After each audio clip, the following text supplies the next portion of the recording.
Mama, kamusta na na?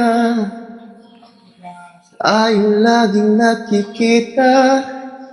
Miss na kita sobra. Lagi na lang kami yung inuuna. Di ba pwedeng ikaw muna aking ang pangamba?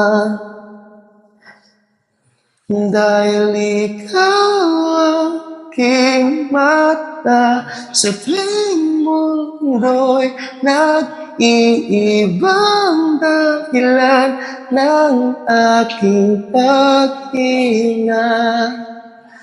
Kaya't huwag mag-alala, ipikit ang iyong mata, tara, pahinga muna. Ako nang bahala, bis pa sa labis ang ginagawa, mama.